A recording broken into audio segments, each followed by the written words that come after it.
Bom dia a todos, sejam bem-vindos ao nosso terceiro dia de atividades da 15ª semana de enfermagem da Unifametro. Sou Ana Carolina, sou mestre em saúde coletiva, docente da Unifametro e hoje estou aqui para mediar, para moderar a live que vai tratar das expectativas e experiências da enfermagem gerontológica no Brasil. E a gente vai trazer também uma participação especial aí da professora Aline falando da perspectiva lá em Portugal. Então, para a gente iniciar este ciclo, né, de atividades,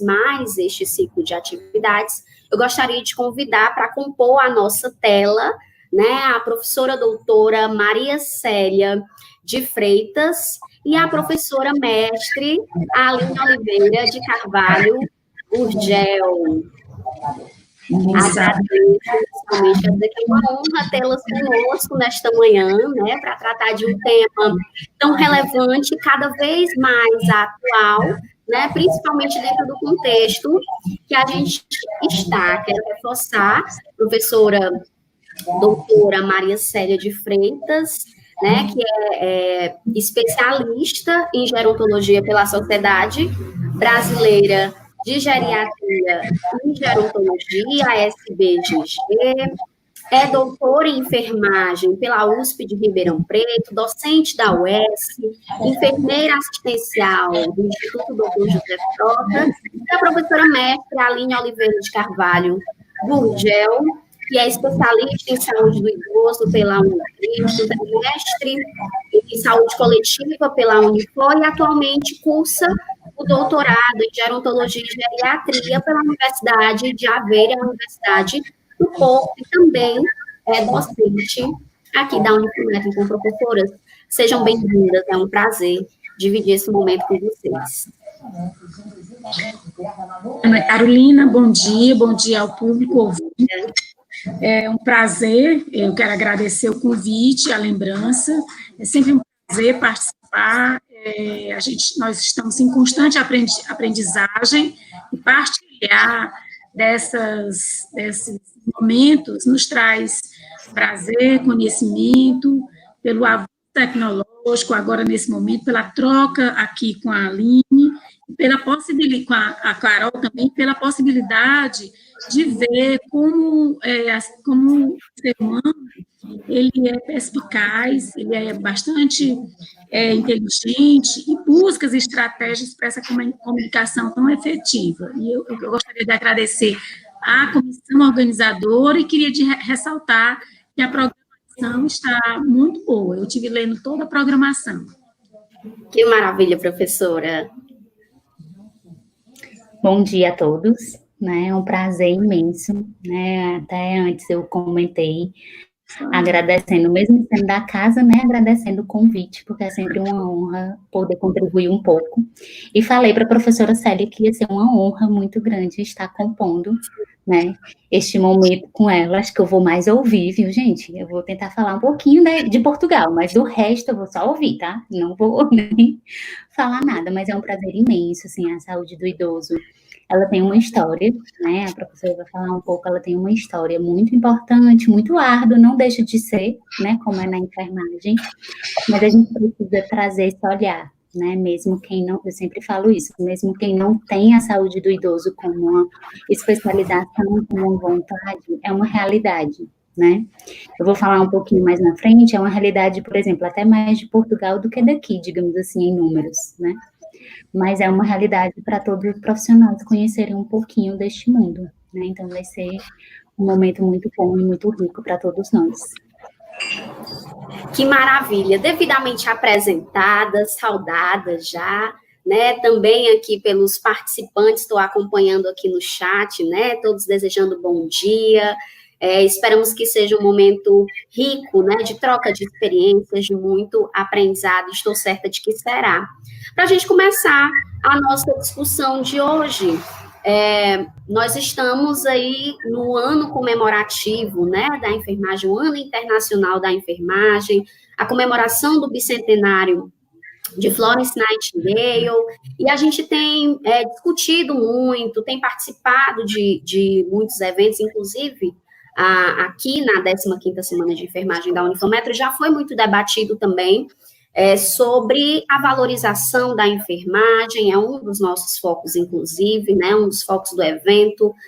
Foi muito falado já em empoderamento da enfermagem e do quanto é importante o conhecimento para que a gente possa agir, né, e para que a gente possa se empoderar, para que a gente possa ter aí a nossa profissão valorizada.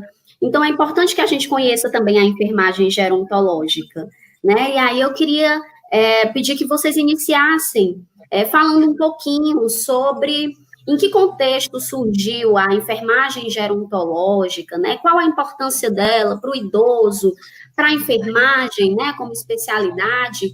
Se a professora Célia puder destacar um pouquinho qual a importância para o Sistema Único de Saúde, também seria interessante.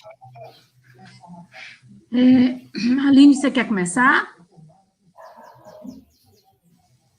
Professora, eu posso falar um pouquinho, né, porque assim, a gente é um pouco diferente o sistema, então eu posso explicar, talvez seja um pouco mais breve a fala em relação a lá, para essa questão do sistema. E aí depois a senhora complementa mais, né, porque no SUS a gente tem, né, uma gama maior, digamos assim, para a gente poder discutir. Então, assim, como é que funciona um pouquinho a saúde em Portugal, né? A saúde em Portugal, ela não é 100% gratuita, né, como a gente tem um SUS, então a gente pode dizer que o SUS ele é 100% gratuito, mas lá é de acesso para todo mundo, né, o que eles precisam fazer é pagar uma taxa de participação, digamos assim, né, como se eu tivesse um plano de saúde particular, e aí tem a coparticipação, toda vida que eu usar, eu vou pagar uma taxa. Essa taxa, ela sempre vai ser calculada de acordo com a renda da pessoa, né, o que é um outro ponto bom, digamos assim, né, porque aí eles não vão cobrar o mesmo valor para todo mundo. Na perspectiva de saúde do idoso, já é um pouco diferente, né, por ser uma população idosa, assim como gestantes, não se paga essa taxa, né, então é uma vantagem, digamos assim, né, é uma conquista em relação à saúde do idoso, que eles não pagam as taxas, então eles fazem tratamentos, eles fazem tudo e não precisam pagar a participação. Tudo isso é bancado pela Segurança Social, que é como se fosse o nosso INSS daqui, né, eles que gerenciam todas essas questões. E acaba que eles têm uma boa assistência, né, não sei se por causa de ter essa participação, acaba funcionando bem, né? Então, eles têm muita assistência, eles têm muitas instituições de longa permanência, muitas em todo o país. Só para atualizar um pouquinho vocês da dimensão de Portugal, certo? Não sei se todo mundo conhece São Paulo, né? São Paulo é uma das nossas maiores, dos nossos maiores estados, digamos assim. Em termos de população, né, de tamanho tem outros, mas é muito populoso, digamos assim, e Portugal é comparado a São Paulo, então assim, a gente não pode comparar Portugal ao Brasil, né, a gente tem coisas boas a realmente tirar de lá, mas de tamanho seria isso. Então, assim, não sei se pelo tamanho, né, também, e por essa contribuição, eles conseguem prestar uma boa assistência, né, então, assim, eles têm centro-dias, né, se a gente fosse pensar aqui ao pé da letra, é mais ou menos parecido, eles têm centro-dias, eles têm instituições de longa permanência, eles têm atendimento domiciliar, mas funciona muito bem, né, então, assim, eu tenho uma cidade pequena, digamos assim, uma cidade, se eu for comparar, por exemplo, uma das cidades que eu estive é Aveiro, né, é comparada ao tamanho de Quixadá, por exemplo, né, quem conhecer também. E lá eu tenho centro-dia, eu tenho apoio domiciliar, e esse apoio domiciliar, ele é, às vezes, diário. Então, o idoso que já apresenta um grau de dependência, né, ele já pode, por exemplo, solicitar esse serviço. E aí vão lá, vão fazer uma comida para ele, eu vou dar um apoio no banho, né, então isso funciona muito bem. E aí, essa assistência da saúde, ela é muito grande, né? Embora realmente Portugal, economicamente, apesar de ser um país de primeiro mundo, economicamente eles não são tão bons. Então, comparado com a Europa toda, ele está mais em último lugar, né? Principalmente na questão de maus tratos aos idosos, a essa questão. Mas a assistência à saúde, né, o ganho que se tem para a saúde do idoso lá é bom, porque eles conseguem, em termos de assistência à saúde, eles conseguem ter uma boa assistência à saúde. Tá. Nós aqui, no Brasil, de uma forma geral, nós temos o Sistema Único de Saúde, o que nos é muito bom, certo? Eu mesma trabalhei em hospital público, né, onde a gente via que as pessoas lá atendidas não faltavam nada, certo? Desde a medicação, desde o antibiótico de alta geração até o mais simples as pessoas têm. No caso particular do idoso, né, que você colocou, então o atendimento no SUS é bom, mas o atendimento no SUS para eles, aqui nós temos apenas uma instituição pública de longa permanência, que ela contempla em torno, depois da reforma, ela contempla em torno de, vamos colocar assim, bem otimista, em torno de 80 idosos, mas a média de permanência é sempre em torno de 76, 74 idosos. As demais instituições, elas são filantrópicas, privadas, né, tem todas elas que albergam, que têm seus idosos, mas eles pagam um determinado percentual para permanecer neles, né? E, assim, a enfermagem, nesse ínter, a gente tem uma história. A gente tem uma história em relação à questão do idoso. Então, é só aproveitar aqui a pergunta da Aline, da Ana Carolina, então, colocar assim, que essa história, Fernando, essa história o Fernando tem que estar passando, viu?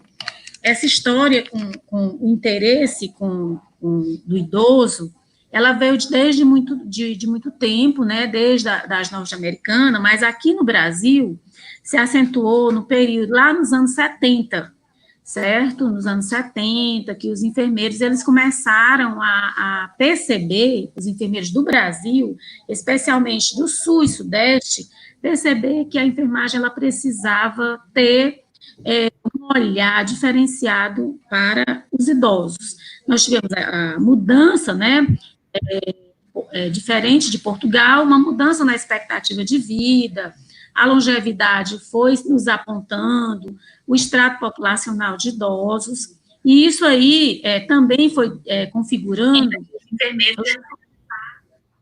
Oi? Isso foi configurando... Isso foi nos configurando uma necessidade de um campo de trabalho, não é? Então, seja pelo SUS, seja privado, então, foi despertando na enfermagem uma necessidade de trabalho, de buscar conhecimento para essa área. Por quê? Porque o extrato populacional, havia uma transição demográfica e, consecutivamente, uma transição epidemiológica, porque todos nós sabemos que, com o idoso, o perfil epidemiológico mudou, nós temos uma ascensão de doenças crônicas não transmissíveis, né? E aí a gente também precisava mudar. Aí eu costumo dizer que são novos tempos. O mundo, ele está em constante movimento e nos faz também sair da zona de conforto. A gente tem que estar todo tempo pensando o que é melhor, qual é o melhor da nossa prática. E aí esse advento mesmo para todos nós, em toda a nossa sociedade, para todas as práticas profissionais, nos chamava, tá? Tinha novos conceitos que a gente precisava aprender, nós tínhamos de deixar de lado antigos paradigmas que não davam mais conta dessas novas demandas, conceitos, estereótipos, né? Porque para nós que moramos no país, né, que antes era jovem por natureza, hoje nossa transição demográfica mostra uma pirâmide quase invertida. Né? Então, a gente precisava atentar para isso. E dentro da nossa história, as primeiras pessoas, né, a gente começou a despertar, mesmo com, foi surgindo políticas, nós temos, por exemplo, a política 8.042, de 94, que já apontava a necessidade dos cursos de graduação colocarem nos seus conteúdos suas projetos pedagógicos o conteúdo sobre envelhecimento, para despertar nos alunos. Por quê? Porque tinha uma demanda muito grande para outras áreas e menos para a área do idoso. Por isso que eu digo que que esse despertar foi despertando com a política, mas é uma coisa demorada, né? Tipo assim, você diz, quem quer mudar, todo mundo levanta a mão. Mas na hora de efetivamente fazer a mudança, aí a coisa vai um pouco mais lenta. Então, no Brasil, nós tivemos isso, nós tivemos essa necessidade, apresentou-se essa política em 94, mas aí os enfermeiros lá do Sudeste, a Lúcia Takase, Ângela Alvarez e o grupo ali da Santa Catarina, desde 1970, já na pós-graduação, já despertavam para isso, né, por ser favorecido pelas as literaturas que chegavam mais rápidas, né, o acesso à biblioteca. Hoje, não, a gente tem acesso às coisas de uma forma bem dinâmica, mas em 70 a coisa era um pouco mais, as bibliotecas eram mais favoráveis na região do Sul e Sudeste. Então, nós tínhamos esse grupo já estudando a questão do envelhecimento na pós-graduação, né, então, desde 70. Mas para a gente, daí nós tivemos uma evolução das políticas do SUS, né, atendendo ao SUS, a Política Nacional do Idoso, depois passou até a política de 2006, que foi oriunda, né, pelo Pacto da Vida, e que trouxe o conceito de pessoa idosa. Aí você observa que a nossa evolução foi geral, né? Foi geral, desde as políticas na sociedade, tinha esse despertar, e nós tínhamos o Dia do Ancião, 27 de setembro, que mudou completamente, e hoje nós temos o conceito pessoa idosa. Olha aí, se você for olhar na história, o sentido, o significado, certo? Tudo isso vai mudando ao longo do tempo. E nós, enfermeiras, né, ou a equipe de enfermagem, a gente tem de acompanhar esse movimento. Nós temos de entender o que as políticas, as propostas das políticas, para a gente começar a trabalhar nas unidades de saúde, nas instituições de longa permanência, na atenção domiciliária, no hospital, certo? Nos tratamentos de emergência. Nós precisamos conhecer, assim como a gente precisa conhecer a nossa lei do exercício profissional, nós precisávamos conhecer o que as políticas se propunham para esse idoso em atenção inicial para o Sistema Único de Saúde. Então, o enfermeiro precisava atentar para as questões políticas, né, para as questões da prática assistencial, para quê? Para fazer a coisa melhor. Porque qual era o propósito inicial? Então, se você tinha uma parcela populacional de idosos com perfil diferenciado da condição clínica, né, da condição epidemiológica, com a condição que você podia ter as doenças crônicas não transmissíveis, então a gente precisava ter ações que permitissem que essas pessoas se mantivessem ativas, né? Então, aí vem outras políticas, porque a gente tem que seguir também as propostas das políticas internacionais, né? Tinha em 2005 a política do envelhecimento ativo, né? Se você olhar as definições, você vai ver que tinha muita responsabilidade para a pessoa se manter ativa. E aqui no Brasil acompanhava isso. Em 2006, nós tivemos a política de saúde e atenção à pessoa idosa, né? Então, já vai acompanhando. Então, essa globalização nos permitia estar atentos a esse movimento, e a enfermagem estava atenta a esse movimento quando ela se colocava na questão, né, todinha dessa legislação.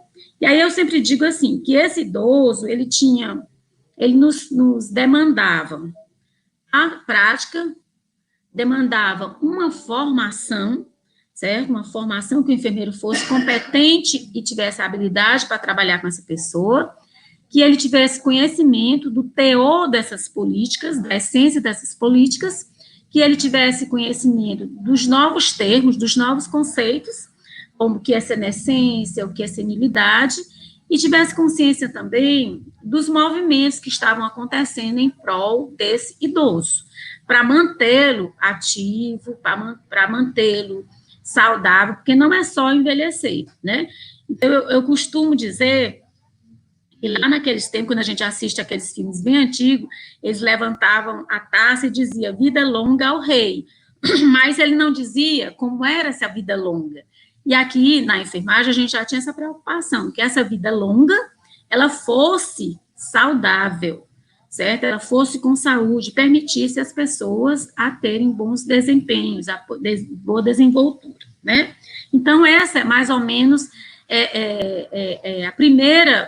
a primeira necessidade que a enfermagem viu, né, e foi despertada lá pelo pessoal do Sul, e desde 1970, e aí, para mim, foi bom porque eu estava em Ribeirão Preto, né, nos anos 90, eu já estava em Ribeirão Preto, e aí eu pude ver como era esse movimento, porque esse movimento, ele não era com muita facilidade que chegava nas demais regiões. Então, a gente tinha essa dificuldade, mas o pessoal, os enfermeiros já estavam estudando, nos cursos de pós-graduação, já estavam publicando sobre essas questões do envelhecimento humano.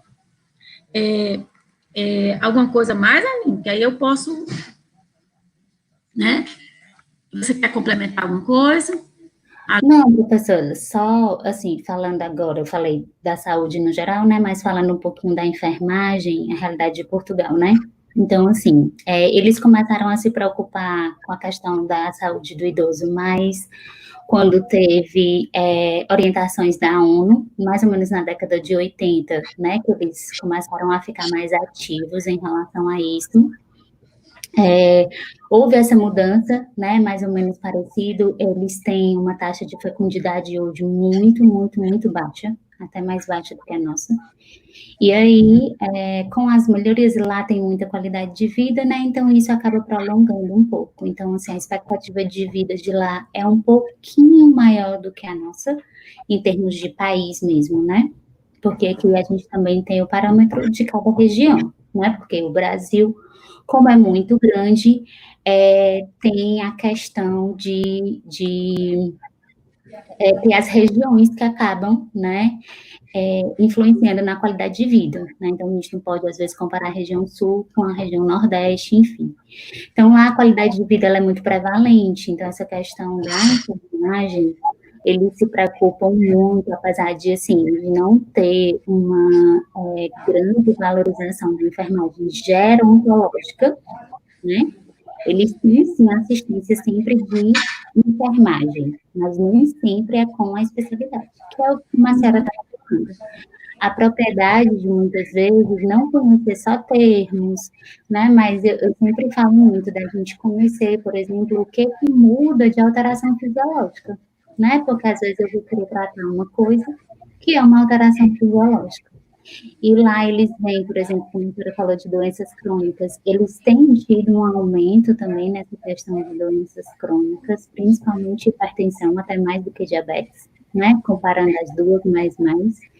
E aí, essa assistência, ela é sempre prestada, mas nem sempre com enfermagem gerontológica, porque lá eles têm o papel muito forte do gerontólogo, né? Então, assim, aqui a gente tem, né, também cursos voltados em São Paulo, tem, mas lá era uma graduação mesmo, né? Hoje não é mais graduação, não existe mais graduação em gerontólogo lá. Mas eles têm muito isso. Então, as instituições, em geral, contratam um gerontólogo para gerenciar, digamos assim, né? Aqui é muito a enfermeira, né? O enfermeiro, quando está lá no serviço, ou o enfermeiro, ele fica responsável pela equipe, pela interdisciplinaridade, e lá não, já é o gerontólogo que faz isso, né? Então, assim, em termos de enfermagem, sim, é muito bom, mas não necessitaria, digamos assim, dessa especialização, apesar de ter muita pós-graduação, né, dos dois tipos, tanto do tipo lato como do tipo escrito, então tem muitos mestrados, tem muitos doutorados nessa área, voltado para essa área. Eles estudam muito isso, eles pesquisam muito essa parte, né, mas fica essa questão da enfermagem gerontológica em si, né, eles não têm tanta história, digamos assim, como a gente tem, e tantas conquistas como a gente tem, tentado ter aqui. Uhum. E aqui nós fizemos, deixa eu só complementar aqui nós fizemos uma evolução, porque precisava ter essa chamada, né? Então, nós tivemos uma evolução que foi a questão das jornadas. Na primeira jornada brasileira de enfermagem gerontológica, então, a gente não tinha, como você falou, o profissional gerontólogo, ele tem uma faculdade em São Paulo, não é? Mas ainda não tem tanto uma definição, certo? Tanto é que eu digo que são coisas que a gente precisa batalhar, lutar para modificar, é porque algumas instituições de longa permanência não têm a presença da equipe de enfermagem, e ela é de extrema necessidade. Então, por quê? Porque muitas instituições, elas são de caráter social, certo? Então, a própria unidade de abrigo, que eu estou muito presente lá tem uma equipe boa, mas ela tem um caráter social. Então, as instituições de longa permanência, por esse caráter social, ela vai, o quê? Ela precisa que se desperte, né? Eu acho que como a Ana Carolina falou, que esse momento está bem chamativo para a equipe de enfermagem. Então, é importante que a gente coloque qual é a relevância de ter uma equipe de enfermagem dentro das instituições de longa permanência. Então, aqui para a gente, Aline, nós tivemos as jornadas, né? Nós já estamos na 11ª jornada. Então, a primeira jornada foi em 1996, certo? Ela rodou em alguns estados. Nós tivemos a jornada aqui em 2012, né, ela faz parte, ela é junto com a Associação Brasileira de Enfermagem, né, então foi assim, nós tivemos esses passos, acho que foi assim um passo bem largo, porque a gente acompanhava as políticas. Então, como você colocou aí, nós somos múltiplos, né, o Brasil é muito diversificado em suas regiões, e nós temos diferentes, diversificadas, múltiplas formas de envelhecer.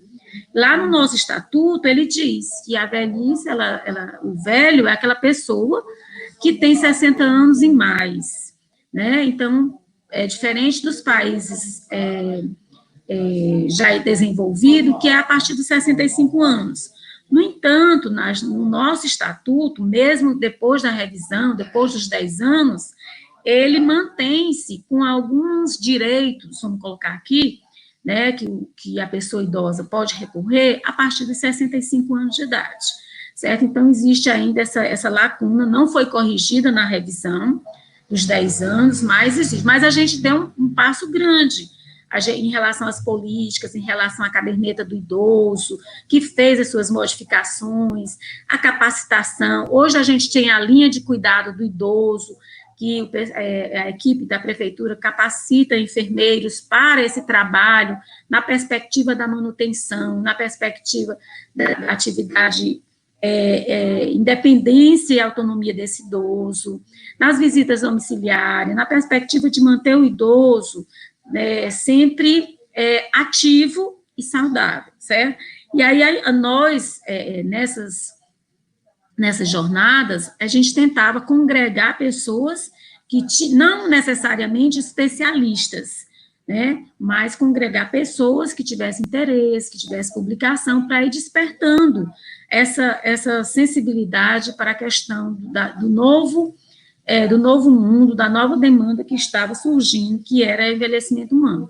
Aí você sabe que isso requer trabalho, isso requer participação, certo? Isso requer mudança nas estruturas curriculares, então, isso requer compromisso das pessoas. Então, na ABEM, eu acho que a ABEM, que é a nossa Associação Brasileira de Enfermagem, ela foi, assim, o grupo se mantém sempre muito ativo. Então, na ABEM, ela primeiro despertar, em 2009, olha como foi cedo, né? Então, a gente não tinha nem o Estatuto do Idoso, mas 2009, a ABEM já estava com a ideia de fazer os departamentos, um departamento de enfermagem gerontológica, para poder ter uma concentração de profissionais que tivessem mais interesse nessa discussão do idoso.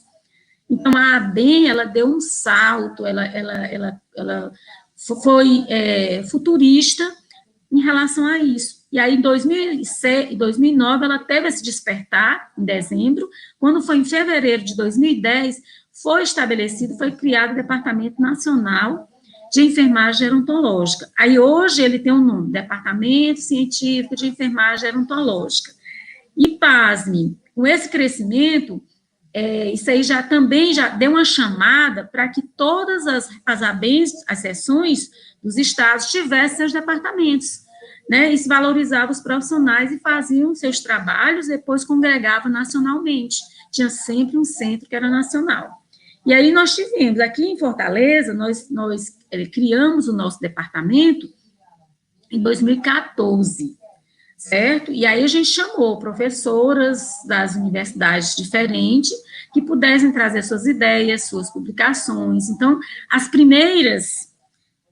os primeiros participantes, alguns se mantêm, né? Então, nós chamamos, na época, a Gerice Lorna, a Josefina da Federal, Gerice Lorna, que hoje está na Unifor, mas é da prefeitura, a professora Vilani, a professora Terezinha, Raquel Gabriel, que antes era da FAMetro e hoje está na Unifor, alunos, mas técnicos. Então, as nossas dificuldades com os técnicos era porque precisa ser sócio da ABEM, porque a gente tem de alavancar a ABEM, que ela é responsável por essa discussão da nossa formação. E aí a gente teve essa dificuldade, mas o grupo se manteve, e algumas alunas que participavam, hoje elas já são expoentes de outros estados, tipo Jéssica, Tereza de Galiza, Bruna, né, que estão no campus Piauí, Teresina, e no campus Piauí, Floriano, né, Angelina, tudo são pessoas que participou no conjunto, que são sementes, que com certeza estão dando excelentes frutos lá fora, né. Então, o departamento hoje, departamento que foi oriundo em 2009 e foi concretizado em 2010 pela ABEM. Hoje, nós temos departamento em vários estados do país, certo? Alguns em fase de organização, a maioria já do país já tem nas suas seções da ABEM os seus departamentos, e nós aqui de Fortaleza, nosso regimento, ele foi passado, foi exemplo para as pessoas fazerem seus departamentos, para as pessoas criticarem, modificarem, né? Hoje o nosso departamento congrega pessoas de outras pessoas em substituição a essas que saíram, mas se mantém algumas expoentes, tipo a professora Josefina, a Raquel Gabriel, a Terezinha, Vilani, Sâmia Coutinho, né, alguns estudantes, como Deis, Sâmia, e as professoras Janaína e Marília, da Universidade Federal. Né? E aí, quando eu digo que são novos líderes, novas lideranças, que vão fazer trabalhos consecutivamente de excelente qualidade. Então, a enfermagem, ela foi assim, devagar, mas com os pés firmes, né, e congregando sempre com os enfermeiros, e lá onde se discute a formação, que é a Associação Brasileira de Enfermagem. Então, assim, eu participava da diretoria da educação, eu tive um tempo na diretoria da educação, e aí lá nos fóruns de escola, a gente buscava essas discussões, né, com as outras escolas, convidava, vinha as outras ideias, para a gente poder formalizar outros tipos de outras cabeças, né, fazer outros pensamentos, despertar outros pensamentos.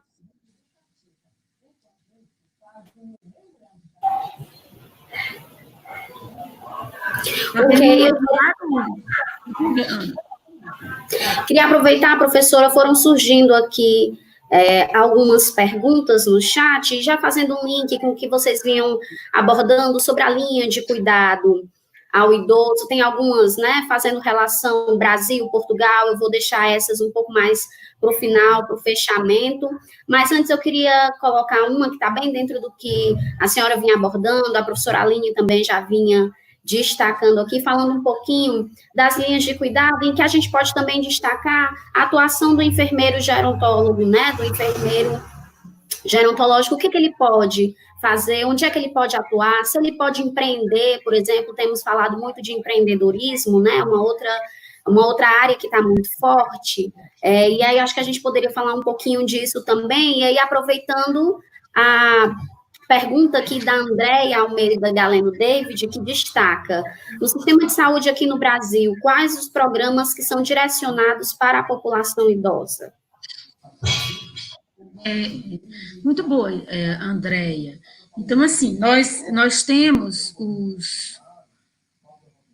a linha do cuidado, Andréia, ela veio, né, a ideia, ela veio tanto para capacitar os enfermeiros, para o despertar, porque vocês sabem que, por exemplo, quando nós terminamos a graduação, às vezes nossa área de desejo de trabalho não é a que a gente trabalha imediatamente. Então, tem uma oportunidade de emprego, né? Então, você tem um bom salário, então eu vou estudar para dar conta do que estão me exigindo. Então, aí você precisa ser capacitado. Então, como nós estamos falando da questão do idoso, então, na linha do cuidado, a atenção primária, né, é a porta de entrada, é o chamariz, é a coisa primária que o enfermeiro ele precisa estar com competência para fazer atividades educativas, certo? Para poder manter esse idoso ativo, saudável, acompanhar as visitas domiciliárias e saber se esse idoso, por exemplo, ele precisa de um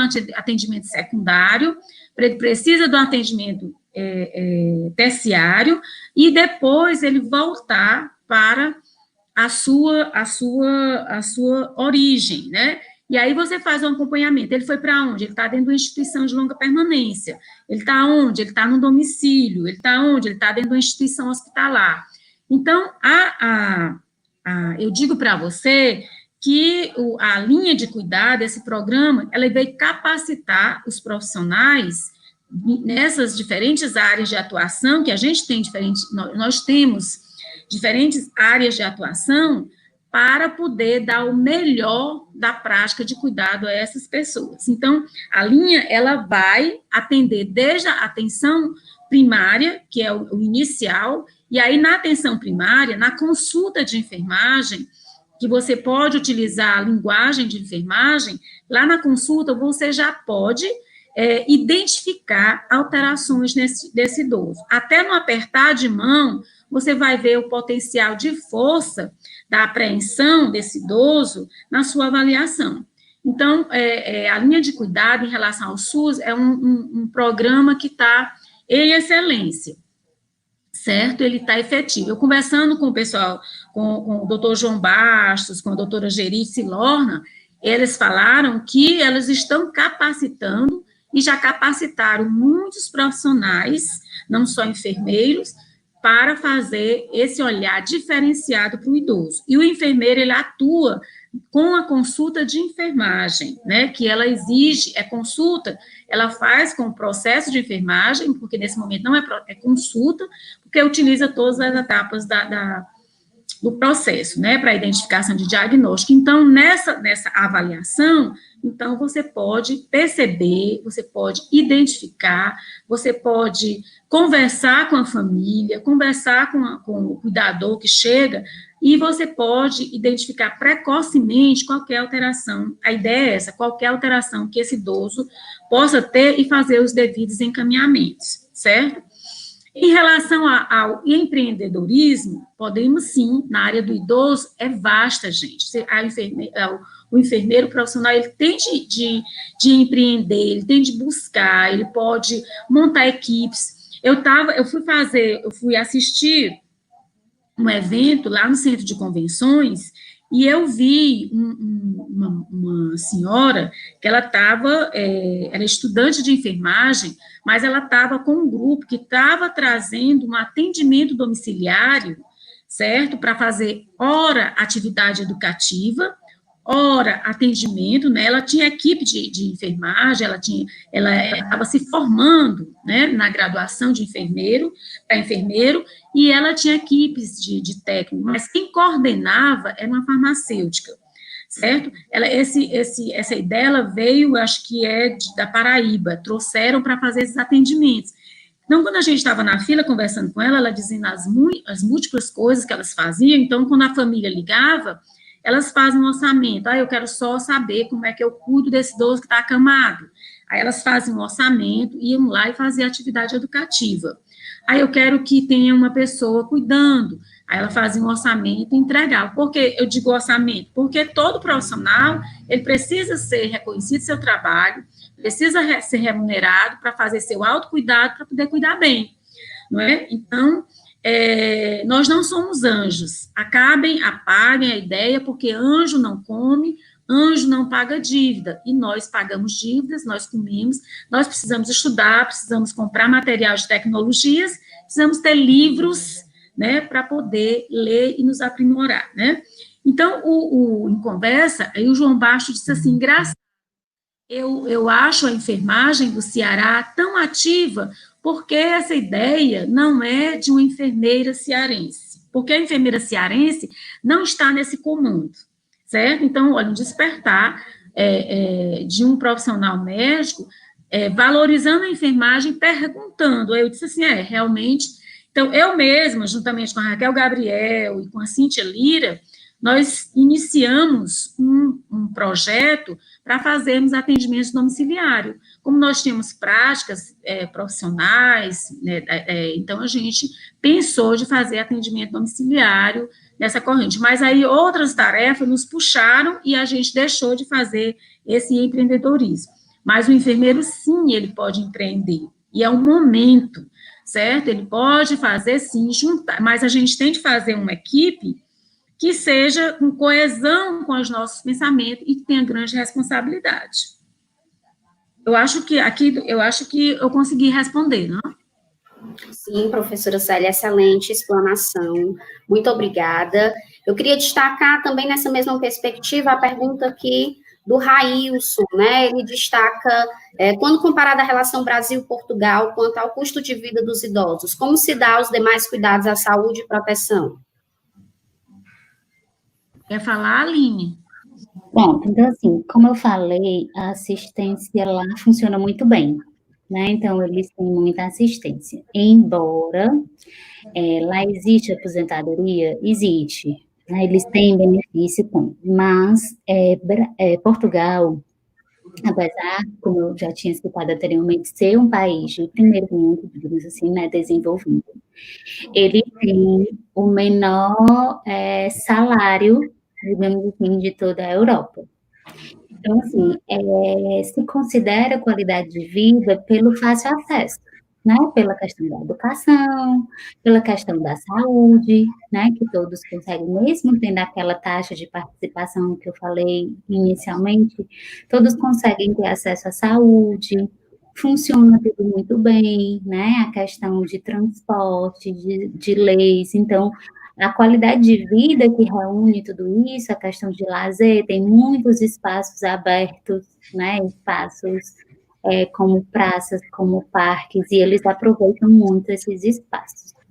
Então, assim, o idoso tem uns anos e eles lançaram um projeto, a taxa, né, de idosos na linha de pobreza lá é altíssima, né? Então, é muito, muito alta. E aí eles fizeram, né, como pressão mesmo, porque eles têm estudos na Europa que eles ficam medindo, então, alguns estudiosos acreditam até que eles fizeram isso mais por pressão, então eles criaram um programa que eles ficavam auxiliando, então eles complementavam a renda do idoso. Então, assim, a gente sabe que aqui, por exemplo, né, uma aposentadoria mínima é um salário mínimo, e lá para eles não era nem um salário mínimo, né? Então, a maioria dos idosos não chegava nem a ganhar um salário mínimo e ficava insustentável, né? Porque, assim, embora tenha muita qualidade de vida, tem algumas coisas que não favoreciam. Um exemplo básico para a existência é a questão da energia, por exemplo. Então, a energia de Portugal, ela é a mais cara de toda a Europa. E como vem a questão do frio, se eu pensar num idoso, que as casas, né, a casa que ele mora não é tão estruturada assim, hoje em dia as casas são construídas de forma mais moderna, eles não têm como, por exemplo, ter um aquecedor na época do frio, e o país, ele passa a maior parte do tempo no frio. Né? Então, assim, em questão de assistência à saúde, como eu já tinha falado anteriormente, quem viu a fala inicial, quando eu falei, eles têm uma boa assistência, sim. Tem muitos serviços, desde atendimento domiciliar, por exemplo, a professora Célia estava falando aí da questão do empreendedorismo. Lá isso já funciona, gente, na própria, como se fosse estratégia de saúde da família. Então, lá também tem os centros de saúde, que eles chamam, que é como se fossem as nossas unidades básicas de saúde aqui, e funcionam muito bem. As visitas domiciliares funcionam muito bem, e tem os específicos para idoso, que é o que eu citei anteriormente, o apoio domiciliar, eles têm focado na questão do apoio domiciliar hoje para assistência ao idoso. A enfermagem em si, eu vi até uma pergunta, né, que foi feita aqui em relação ao Brasil, a questão da atenção básica, alguém fez. Então, assim, lá funciona muito a questão da prevenção e da promoção da saúde, então a enfermagem lá atua muito nisso, né, tem sim as instituições de longa permanência, mas acaba tendo isso. Aproveitando que eu estou falando de lá, né, para essa pergunta, então, assim, como é que faz para trabalhar lá? Você vai precisar lá, assim como a gente tem aqui, tem os nossos, como se fossem nossos conselhos de classe, digamos assim, né? Então, assim, você vai precisar validar o diploma, em média, mais ou menos, eles vão analisar, né, toda a sua estrutura curricular. Muitas vezes, para você atuar mesmo de forma profissional, conseguir um emprego com carteira assinada, você vai precisar fazer a validação de algumas disciplinas, que está durando, em média, 1 ano. Então, algumas pessoas que deram entrada nessa validação foi mais ou menos de 1 ano. Se você não quiser trabalhar, por exemplo, como enfermeira, né, ou como enfermeiro, lá tem muita questão do cuidador. Então, o cuidador tipo assim, tem vaga em todo canto, toda hora. Justamente porque lá tem muita instituição de longa permanência, tem muito centro-dia. Então, cuidador, você consegue de forma fácil. E você não precisaria validar, por exemplo, né? Se você não quiser atuar mesmo na enfermagem como enfermeiro, você não precisaria realizar essa validação. E acabaria sendo assim. Então, a pergunta, né? Eu já tinha falado antes, a assistência funciona muito bem, embora os idosos economicamente estejam muito próximos sempre da área da linha de pobreza, que eles consideram lá, porque o benefício é bem baixo do salário mínimo. Ok, professora Aline, obrigada, né, trazendo aí de forma brilhante a realidade de Portugal, né, dos idosos em Portugal, e desse contexto de saúde do idoso, né, também lá na terrinha, né, como vocês chamam aí, muito bem. E aí temos algumas outras perguntas, estamos chegando ao final da nossa live, infelizmente, né, é um tema gostoso de se conversar, acho que a gente poderia ficar falando aqui durante todo o dia sobre gerontologia, né, sobre a enfermagem gerontológica. Nesses minutos finais, eu gostaria de destacar uma pergunta que foi feita pela professora Miriam, né, onde ela destaca, são 2 perguntas para a gente finalizar este momento. Uma da professora Miriam, onde ela pergunta o que o Brasil tem para aprender com Portugal no cuidado ao idoso, e aí eu acho que a professora Aline pode destacar também o que Portugal tem a aprender com o Brasil, né, nessa perspectiva aqui do cuidado ao idoso. E a pergunta lançada pela Vitória Maria Rodrigues, que ela diz assim: as políticas voltadas para a população idosa nem sempre são postas em prática e deixam a desejar. Que trabalho nós, acadêmicos, podemos desenvolver para impulsionar essa prática de enfermagem aos idosos? E aí a gente pode fechar aí com o contexto Brasil-Portugal.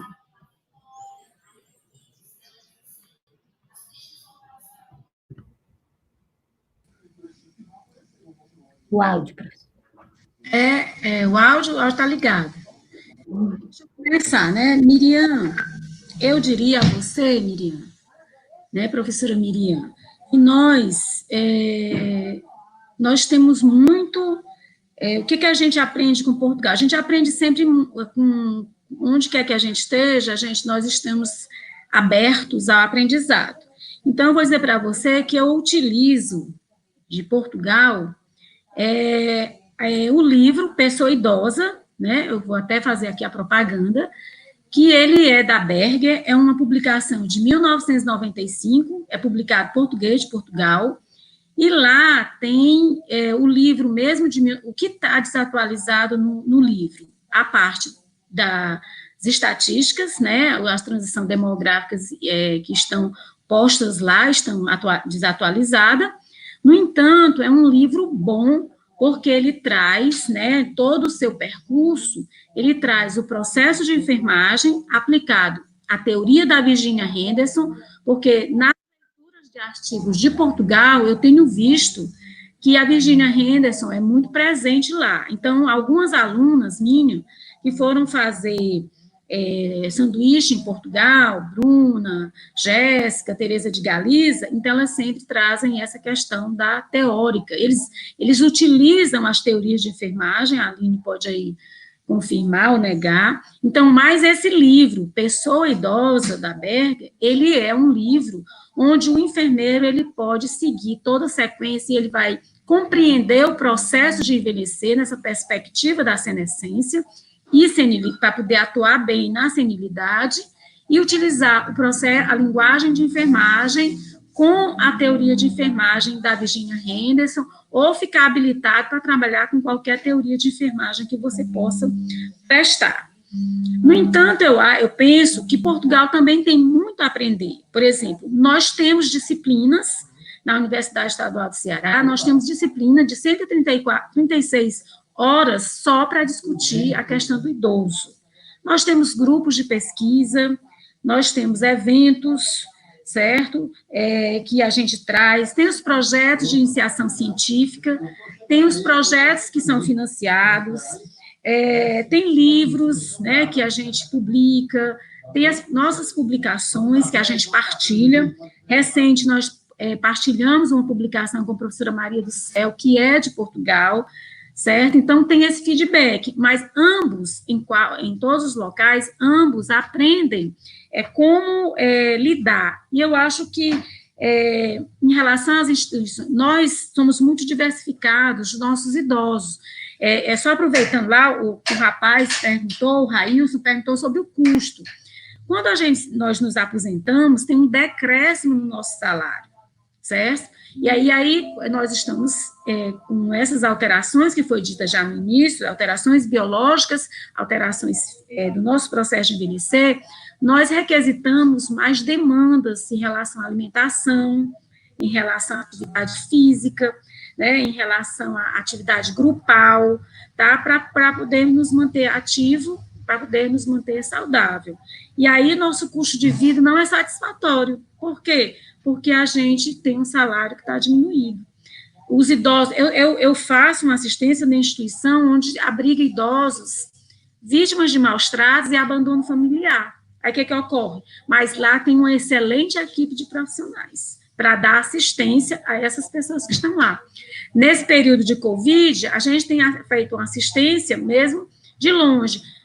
fizemos uma atividade educativa, fizemos folders, fizemos fluxograma para poder dar o melhor para esses idosos. Então, eu penso, Miriam, que o aprendizado, ele é uma via de mão dupla, certo? Tanto a gente aprende com as ideias de Portugal, eu sempre leio alguns livros, as publicações, as teses, mas nós aqui no Brasil estamos muito avançados, em todas as regiões, você vê que tem departamento, e como nós somos muito diversificados, né, eu sempre trago para mostrar, para revelar essa diversificação, as fotografias, né, do Sebastião Salgado, onde ele aponta idosos em preto e branco, né, ele bota foto de idosos, coisa mais linda, e a diversidade que nós somos. Então, por isso que eu acho que nós temos mais potencial para ensinar a Portugal do que o Portugal tem para ensinar para a gente, né? Mas eu sempre penso que a gente tem uma via de mão dupla,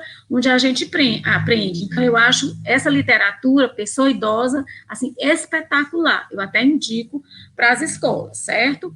E deixa eu ver o que mais. A aluna perguntou sobre efetivação das políticas. E compete, nós que estamos aqui, nós estamos fazendo isso. A ABEM, você viu, nesse movimento de departamento, a gente agora está fazendo concurso para fazer as especializações, desde o evento da jornada do Pará, ocorreu agora uma especialização na jornada de Manaus, que foi a 12ª, então a gente está fazendo isso. E nós temos, como profissionais, nós temos que ter coragem, como eu falei, nós temos de estar no serviço e conhecê-lo de todas as formas e saber como a gente fazer essa aplicabilidade. Então, é competência nossa, do aluno que está lá, dentro de uma instituição, dentro de um hospital, ele começar a ter argumentos para poder mudar essa política, porque eu sei perfeitamente que o que a gente coloca no papel é muito lindo, mas, às vezes, para a gente colocar em prática, tem uma certa dificuldade. Então, somos nós que temos de ter essa competência e essa coragem e essa disposição para mudar aos poucos, porque não se muda assim radicalmente, tem que ser mudanças aos poucos e se testando. Excelente, professora Célia, muito obrigada pelas colocações da senhora, foi um momento de rico aprendizado para todos nós, né, e de valorização da enfermagem gerontológica.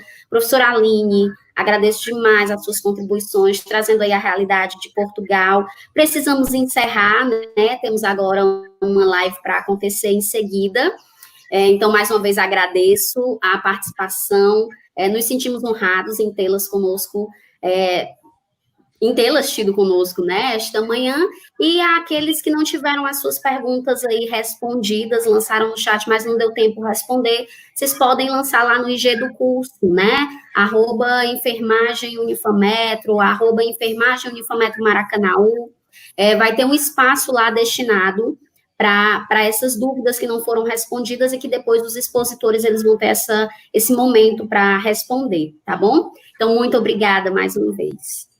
Pois eu aqui agradeço, eu achei assim, excelente. Pena que o tempo passa, né, assim, correndo e a gente nem dá conta.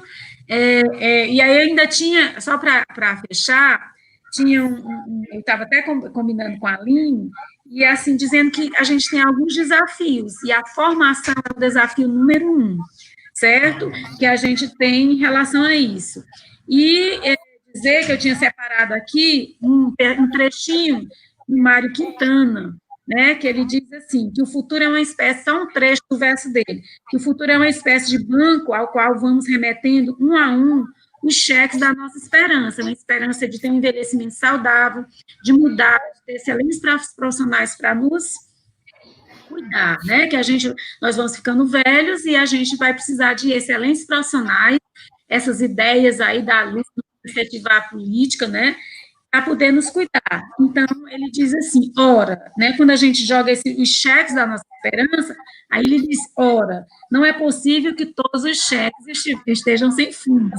Então, eu acredito que a gente lança cheques com fundo para dar crédito na formação desses profissionais, aí na formação, essa aluna que foi tão boa a pergunta dela em relação às políticas, e que o aluno ele tem essa coragem e disposição, porque eu acho que a maior dificuldade é essa adesão das escolas para implementar nos seus currículos uma disciplina obrigatória que faz sobre a pessoa idosa desligada da saúde de qualquer outra disciplina.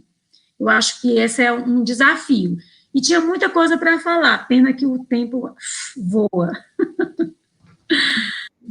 Então, gostaria só de agradecer, né, como a professora Célia ressaltou, a gente tem muita coisa para discutir, embora seja comparando o Brasil e Portugal, ou falando só daqui, mas a assistência ao idoso, ela é um mundo, né, mas como a professora Ana Carolina falou, estamos disponíveis, quem quiser mais perguntas, né, a professora Célia, gente, é de fácil acesso, vocês podem procurar na UES, né, como ela falou do grupo, e a mim também podem me procurar para o que desejar, eu só tenho mesmo a agradecer, né, mais uma vez, uma honra e obrigada a todos. Obrigada, Ana Carolina. A gente é que agradece. Obrigada, professora Célia, professora Aline, um grande beijo, fiquem com Deus, se cuidem, né, na medida do possível, e agora ficaremos com a live sobre fake news.